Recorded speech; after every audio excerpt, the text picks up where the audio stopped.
विधानसभा निवडणुकीसाठी बडनेरा मतदारसंघातील गोपालनगर परिसरात भारतरत्न राजीव गांधी विद्यालय या मतदान केंद्रांवर दिवसभर शांततेत मतदान प्रक्रिया आटोपली। दरम्यान या मतदान केंद्रांवरील 6 पैकी 4 मतपेट्या या मतदान केंद्रापासून काही अंतरावर मुख्य रस्त्यावर उभ्या असणाऱ्या वाहना देण्यात आल्या। त्यानंतर उर्वरित 2 मतपेट्या या मतदान केंद्रावरील कर्मचाऱ्यांनी दुचाकीवर ठेवून मुख्य रस्त्यावर उभ्या असणाऱ्या वाहनापर्यंत नेण्याचा प्रयत्न केला। यावेळी परिसरातील काही नागरिकांनी मतपेट्या अशा दुचाकीवरून नेण्याच्या प्रकारासंदर्भात आक्षेप घेतला। यावेळी काही तरुणांनी चक्क मतपेट्या दुचाकीवरून नेणाऱ्या कर्मचाऱ्यास अडवले आणि यावेळी त्यामुळे गोंधळ निर्माण झाला। एक मतपेटी रस्त्यावर पडली। या संपूर्ण प्रकारानंतर परिसरात काही मंडळींनी मतदान केंद्रावरील मतपेट्या पडवल्या जात आहे अशी माहिती उमेदवारांनी दिली।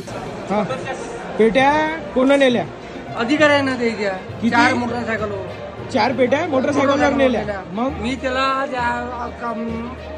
ते काही अधिकारी होता रॉकेटवाला, त्याला म्हटलंय मी तू थांब इथं, तो तर थांबला नाही।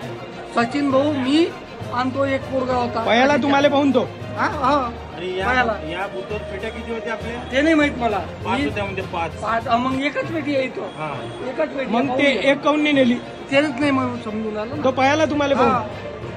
त्यानंतर या ठिकाणी बडनेरा विधानसभा मतदारसंघाचे उमेदवार प्रीती बंड, आमदार रवी राणा, तुषार भारतीय यांच्यासह त्यांचे कार्यकर्ते मतदान केंद्रांवर पोहोचले आणि यानंतर बराच वेळ मतदान केंद्रांवर गोंधळ सुरू होता। या संपूर्ण प्रकारानंतर गोपालनगर परिसरात प्रचंड तणाव निर्माण झाला। परिस्थितीचे गांभीर्य लक्षात घेत प्रशासनाने गोपालनगर येथील मतदान केंद्र परिसरात पोलिसांचा तगडा बंदोबस्त लावला। मतदान केंद्रावर पोहोचलेले रवी राणा समर्थक, भाजपाचे माजी नगरसेवक सुनील काळे, अपक्ष उमेदवार तुषार भारतीय, प्रीती बंड यांनी वातावरण काहीसं शांत होताच नेमका काय प्रकार घडला हे मतदान केंद्रावरील अधिकाऱ्यांकडून जाणून घेण्याचा प्रयत्न केला। तर या मतदान केंद्रासाठी एक वाहन निश्चित करण्यात आलं होतं। या वाहनाद्वारे या मतदान केंद्रावरील 4 ईव्हीएम बचत भवन येथे पोहोचवण्यात आल्या, तर 1 ईव्हीएम मात्र या ठिकाणीच होते। प्रीती बंड यांनी जो काही आक्षेप घेतला होता त्या संदर्भात मतदान केंद्रावरील पडताळणी